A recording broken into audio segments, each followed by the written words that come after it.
I would like to begin this morning by reading Psalm 100. Psalm 100. And perhaps before I read, to give you the title of my sermon so that you can figure out the context. And the title of the sermon is The Nature of Biblical Worship. And I think, folks, as we are navigating through this pandemic, and each of us in our personal context analyzes the risk that we are exposed to, I think it is very fitting that in this threat, in this chaos that is seeming to grip the world and very much our country, that we recognize the best way to navigate out of these challenges is to have a heart of worship.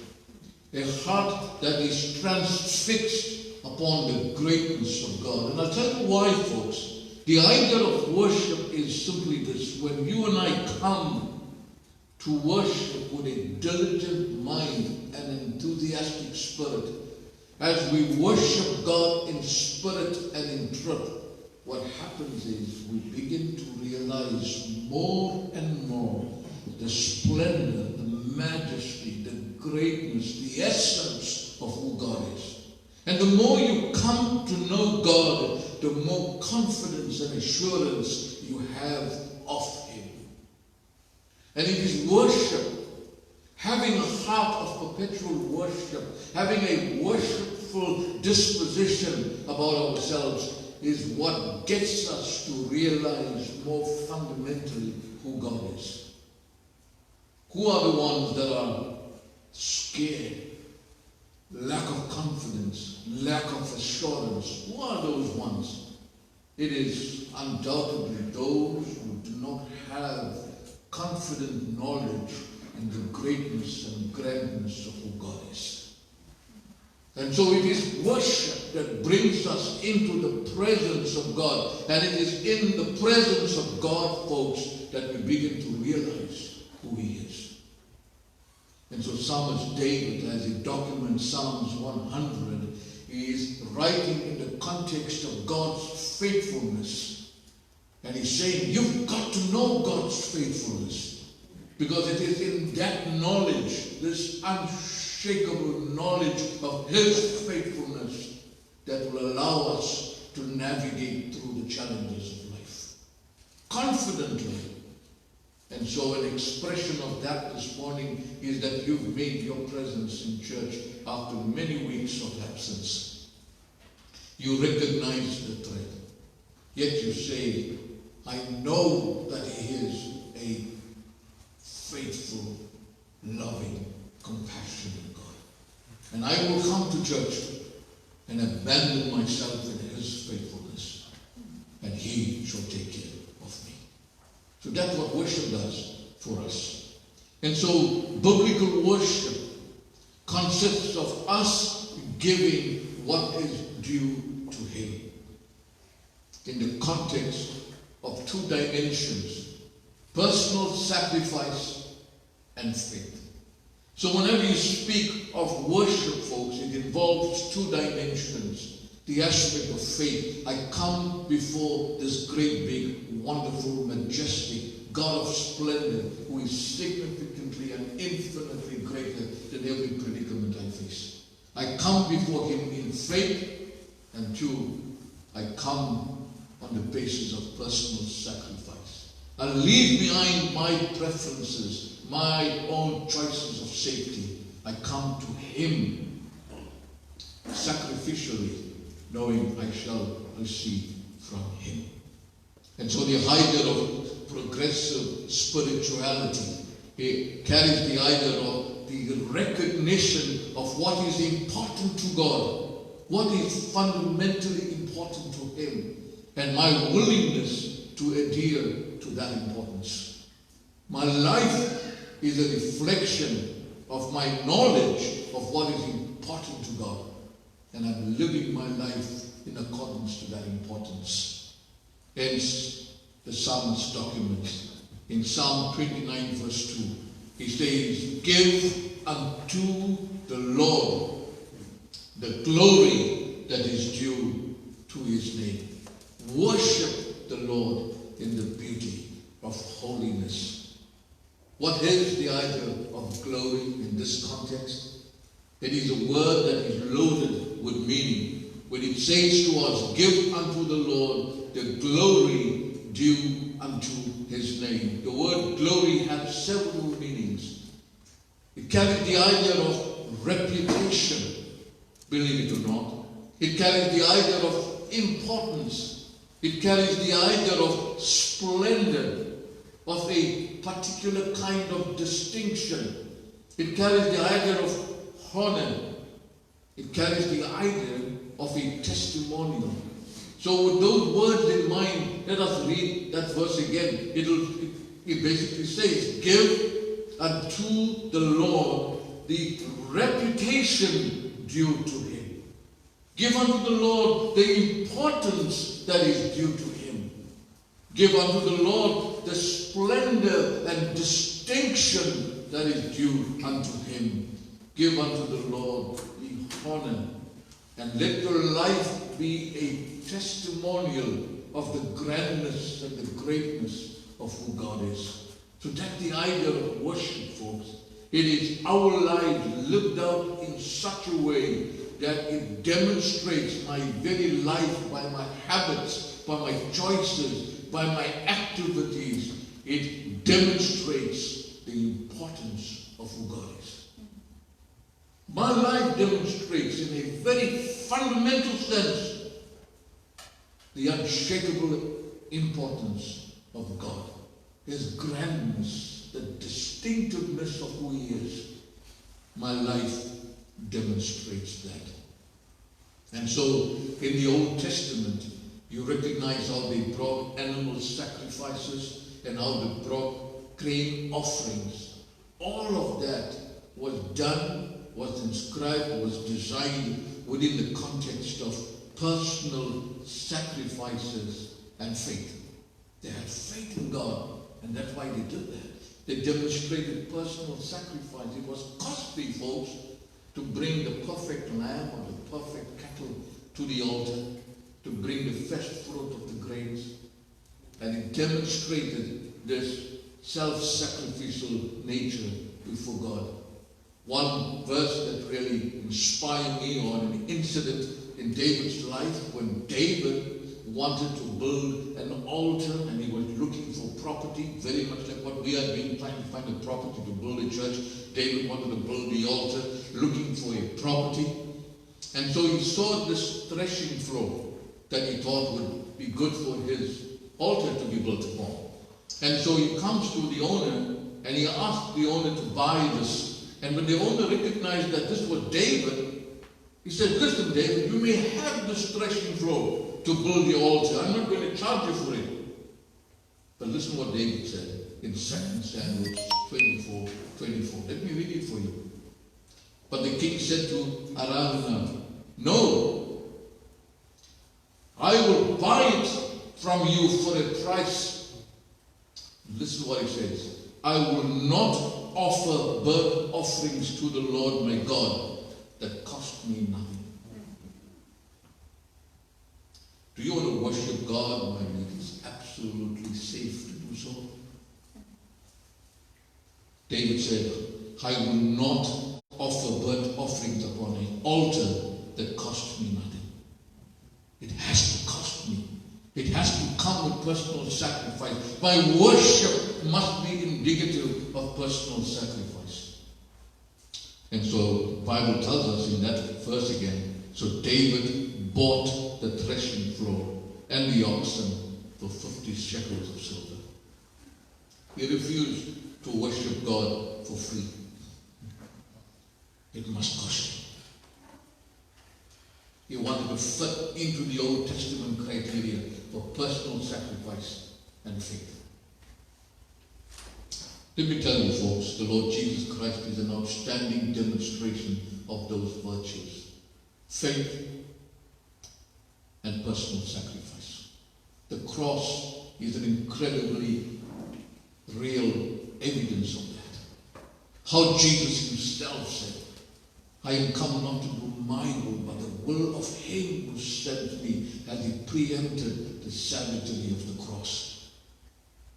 It was the Bishop of Milan, one by the name of Ambrose, the teacher of Augustine, who documented his observation concerning the sacrificial death of Christ on the cross. He said, let me read, it is profitable for me to know that for my sake Christ bore my infirmities, submitted to the affections of my body, that for me and for all he was made sin and a curse, that for me and in me was he humbled and made subject, that for me he is the Lamb, the vine, the rock, the servant, the son of a handmaid, knowing not the day of judgment, for my sake ignorant of the day and the hour. And so the Bishop of Milan, Ambrose, teacher of Augustine, had in his mind, he conceived this notion of the sacrificial death of Christ on the cross. And he said, it is that death of Christ on the cross that stimulates me in a very deep and profound way, that I might demonstrate a life of perpetual worship, which resembles faith in God and my personal sacrifice. Having established now the need for this kind of worship, let me conclude the sermon as the second part of my sermon. Let me conclude it by giving you 3 distinct ways on how you can live a biblical lifestyle of worship. Biblical worship. How can biblical worship be evident in your life? There are 3 aspects I want to explore this morning in the remaining minutes that I have. 1, giving ourselves to God.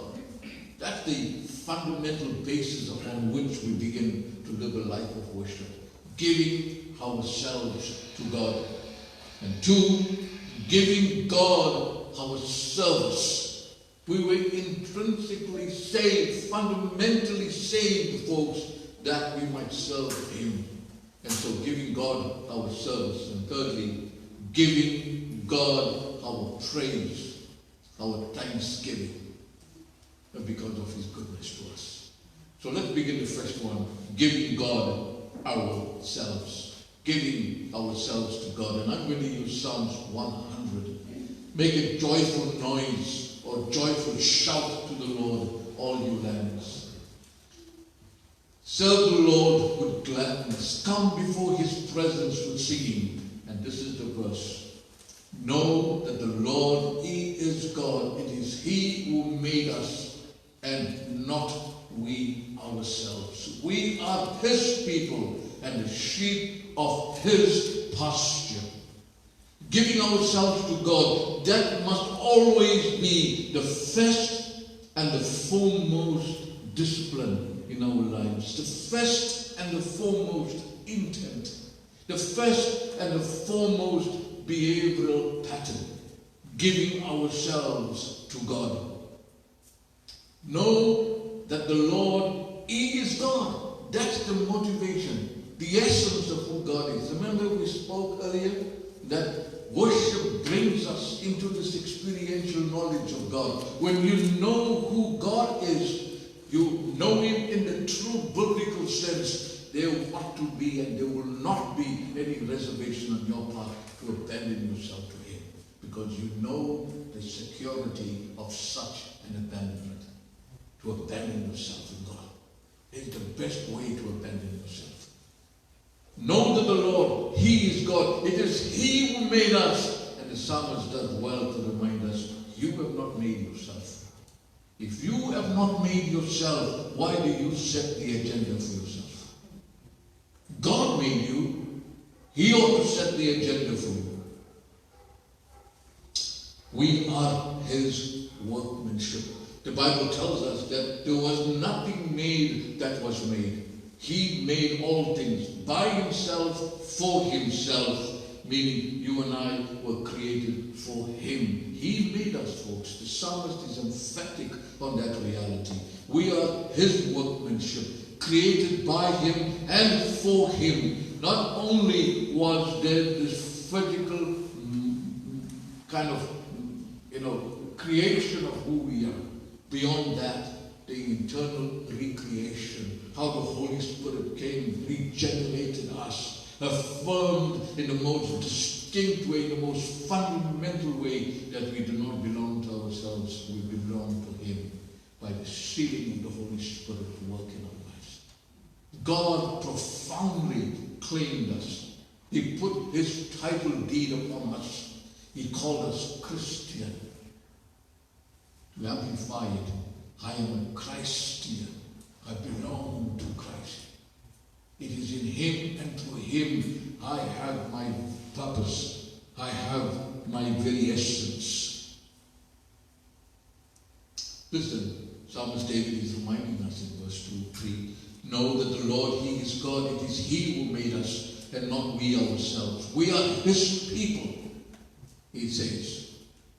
So we did not make ourselves. We had no ability to make ourselves. We had absolutely no inclination to do that. And therefore we have no right to ourselves. We have been divinely created, and therefore whatever right is bestowed upon us are divine rights. God has the right of our lives. We don't own us. And so we are His people. We have been purchased literally by the blood of Christ Jesus. The price had been paid. It was the blood of the Lamb. It is through the covenantal works of the cross that the covenant had been sealed. Not only listen folks, look at the amplification of God's ownership upon our lives. Not only did God create you, make you for Himself, not only did He regenerate you, in other words, give you the spirit of this new creation, creating you in His likeness, making you look like Him, so that's the evidence that you belong to Him. Very often you could distinctly see the Son from the Father, because the Son looks like the Father. We have been recreated through the works of regeneration. We have been made to look like Christ Jesus, spiritually speaking. So there is the identification. But beyond all of that, folks, the work of the cross created a covenant between us and God. The covenant that demonstrates in the most emphatic sense that we belong to Him. And why did God do all of that? So that we can be what He wants us to be. We can live life on this earth fulfilling the desires that He gave to us. Paul, writing to, or at least addressing the men of Athens in the book of Acts chapter 17 verse 28, made a prolific statement, folks. He says, in Him, that is in Christ Jesus, we live and move and have our being. It is only in Christ Jesus that we are best described. It is only in Christ Jesus that we have the best essence. It is only in Christ Jesus that your life and mine has its foundational and its fundamental value. And God is saying, the writer of Psalms is amplifying this, that for you and I to authentically worship God, there is this need for us to give ourselves to God. And listen, folks, you give yourself to Him because you are owned by Him. You are giving yourself back to the owner. You are adding purpose to your life in the most fundamental sense because you are transferring your life back to the true owner of your life. And it is only when you do that you will begin to live the life of biblical worship. Moment by moment worship. Why? Because you are living your life in the context of true ownership. How would you like if you owned something but somebody else is owning it?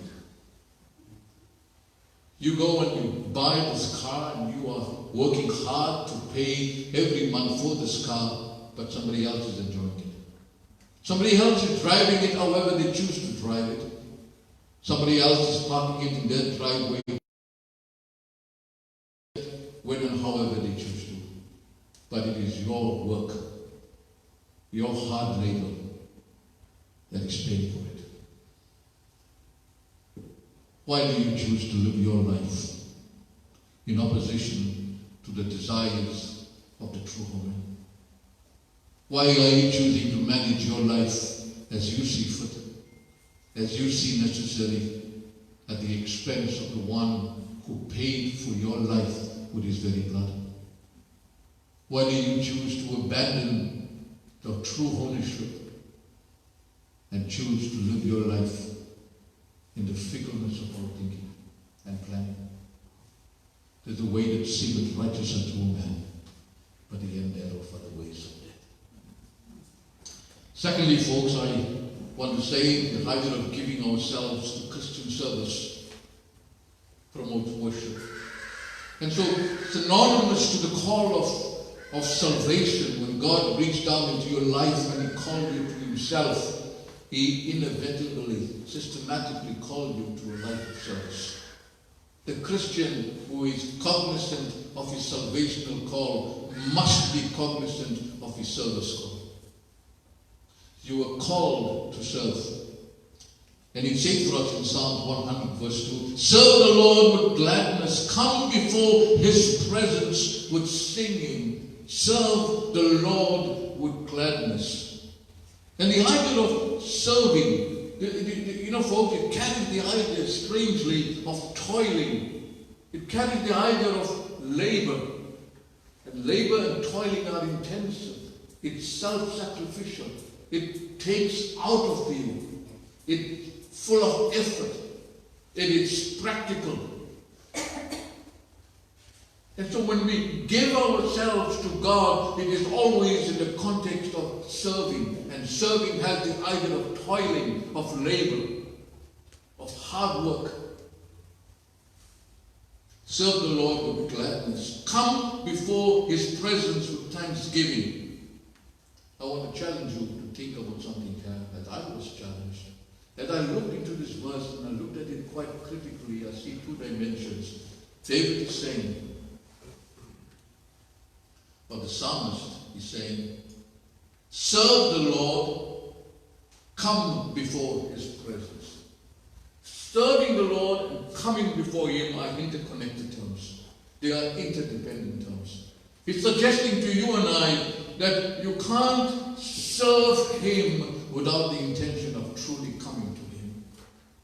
And do you want to seriously come to Him? Well, you've got to genuinely serve Him.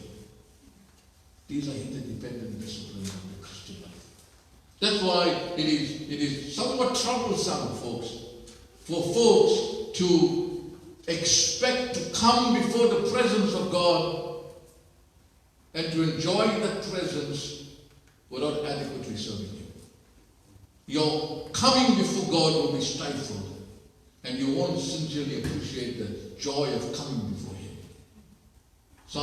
The psalmist is emphatic. Come before the Lord with thanksgiving. He says, but also remember this. Serve the Lord with gladness. As a prerequisite, come before Him with thanksgiving. It was Samuel documents in 1 Samuel 12:24. Only fear the Lord and serve Him faithfully with all your heart, for consider what great things He has done for you. Fear the Lord. Serve Him faithfully. And so the idea of fearing God is always in the context of, or is written in the context of serving Him. We serve Him in a very disciplined manner because we are fearful of Him. And the idea of fearing Him has the idea of reverential fear. We sincerely honor God. We do His will with love and devotion. We recognize the obligation placed upon us. We are owned by Him.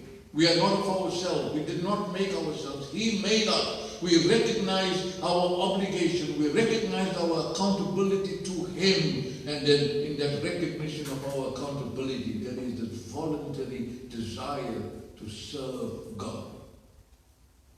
And that's why, folks, the absolute centrality of the local church in the life of the believer, it is because in the context of the local church, you find your place of service. You find your gift, and you can serve the Lord. And so in the Christian experience, worship and service are interconnected, and they serve as evidence of a fruitful walk with God. So you and I, as we want to live this life of perpetual worship, we want to live a biblically worshipful life, then we must recognize fundamental to that notion of worshipful life is the idea of service. And that's why the centrality of the local church, the fundamental importance of the local church surfaces in your life. Because you see, without serving God, I cannot come before Him with boldness. And how can I serve Him? Well, it is through the meeting of the local church and through church ministry. And then finally, folks, we give God our praise and thanksgiving. Remember, we give God ourselves, we give God our service, and lastly, we give God our praise and thanksgiving. Verse 4 says, enter His gates with thanksgiving, and into His courts with praise. Be thankful to God and bless His name. Enter into His gates with thanksgiving, and His courts with praise. And so a progressive Christian lives his life in conscious gratitude to God. His life is this lifestyle of conscious gratitude. Every moment you are living your life in gratitude for what God has done and what He continues to do. I tell you, folks, every day I am learning the art.